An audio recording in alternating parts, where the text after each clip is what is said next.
The webhead finally gets his own bona fide solo outing in the MCU. Is he ready for the big time? Was it worth the wait? Does it deserve all the hoopla? Learn all this and more when Johnnie Torch reviews Spider-Man Homecoming.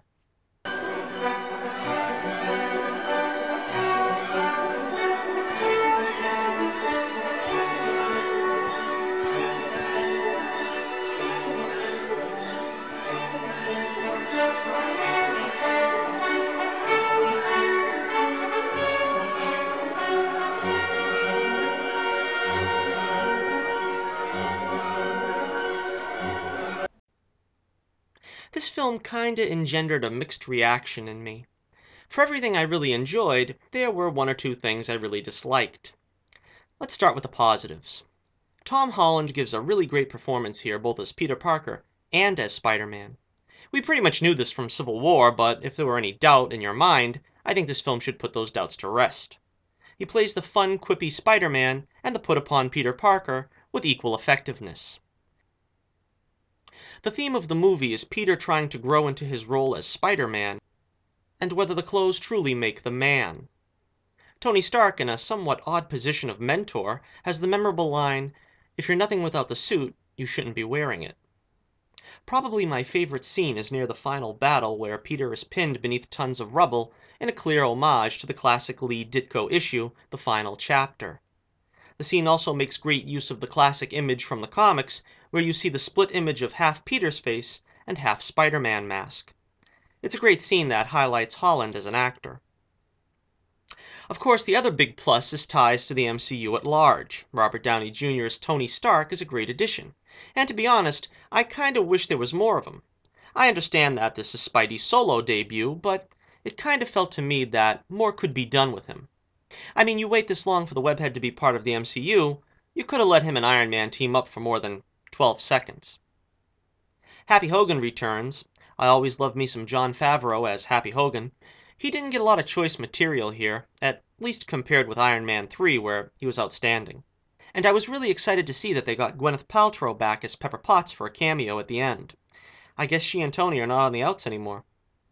I hope this may signal an Iron Man 4 in the future. Speaking of which, Stan Lee got a really funny cameo here, as did Chris Evans, who shows up 3 times in the film. The final time at the after-credits scene was hilarious. And of course, the Vulture, played by the great Michael Keaton, was phenomenal.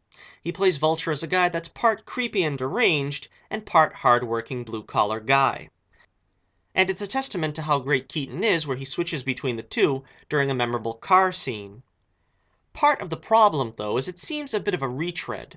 I mean, it's a classic trope for Spider-Man to have his villains close to home, but this felt more like revisiting the Green Goblin from the original film, and if they were going to do that, they actually should have used the Green Goblin. The real issue is the same as in the past film villains, like Electro and Sandman. They're basically glorified bank robbers, and in order to give them the needed gravitas to elevate them above B-level status, you have to build a better backstory. Which in part works here with Adrian's backstory as a scavenger, but having him turn out to be Liz Allen's father felt to me that they were trying too hard to forge a personal connectivity. I also didn't like the fact that once again they have Peter's identity learned by the villain. That seems like a very Sony thing to do. After all, every villain but Electro learned Peter was Spidey in the previous films. As for the other villains, they were woefully unmemorable. The Shocker has one of the best designed costumes in Spidey's Rogues Gallery, and it's basically non-existent in this movie, which is surprising since photos emerged during shooting of a fairly lackluster version of the costume, though a costume nonetheless. The Tinkerer also has a minor role, and he was fairly amusing for the minimal time spent with him. We also get a cameo of Mac Gargan, for the uninitiated, the man who would become the Scorpion, setting up what will probably be the sequel's villain, which is fine by me, as I always liked the Scorpion, but it begs the question, will Jameson be involved with his creation as he was in the comics? Some have complained of the Spidey suit's AI, and I too think it was a step too far. Not only does it make things a bit too easy for Peter, but having him talk to the AI, which he names Karen, as his own personal Jarvis, is unnecessary and makes him too much into an Iron Man Jr. Spidey should be a loner for the most part, which is another reason why I wasn't crazy about saddling him with a sidekick in Ned Leeds. In the comics, Spidey is a solitary figure, perhaps one of the most solitary in comic history. He doesn't have a faithful butler or humble family of farmers. He typically relies on internal monologuing for us to get inside his head, which I thought would have been a more effective choice here. Another issue I have with the film is just how desperately it seems to want to try to distance itself from the previous movies. They seem to be dead set against having Peter's origin told in this continuity. Now granted, the standard line is, "Everybody knows his origin, we don't need to see Uncle Ben get shot again." But for one thing, it's good storytelling to tell your audience just exactly what went down in order to inform them about your character. Storytelling 101. Indeed, Spider-Man most of all needs to show the progression of the powerful lesson he learned: with great power comes great responsibility. And by purposefully trying to duck saying that credo and not mentioning Uncle Ben by name and giving just a throwaway line about the spider bite, it makes their omission all the more glaring than if they had simply dealt with it in a simple 2-minute flashback or conversation. And Stan Lee himself always recapped his origin in some way in the comics because it was in fact so powerful. The other glaring problem I had was just how far removed the characters in Peter's world seemed to be from their comic counterparts.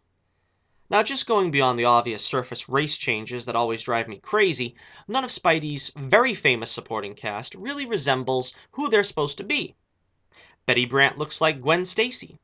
Flash Thompson is like a 98-pound science geek instead of the jock he's supposed to be. Ned Leeds looks like Genki, and he's a frickin' Miles Morales character. Liz Allen is Vulture's daughter and not Flash's girlfriend, and I don't really mind Peter worshipping her from afar, but he never really got to first base with her in the comics, so it's very strange that they chose her over Betty Brant to be his first love.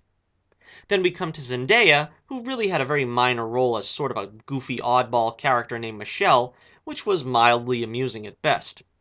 And for reasons that confuse and confound me at least, she gets dubbed in her final scene in the film as MJ.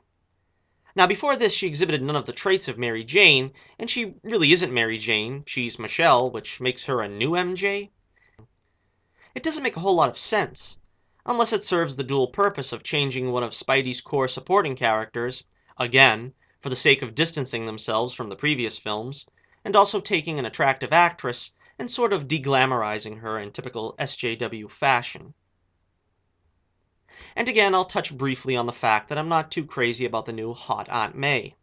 That's a phrase that ought never be uttered. It still feels wrong, but it's only compounded by the fact that they never fail to bring up how hot she is at every given opportunity. The result is, it feels very much like the comic book Spider-Man set in an 80s sitcom. His world from the comics is not recognizable in the least, and I expected a more faithful incarnation from his inclusion in the MCU than the film affords.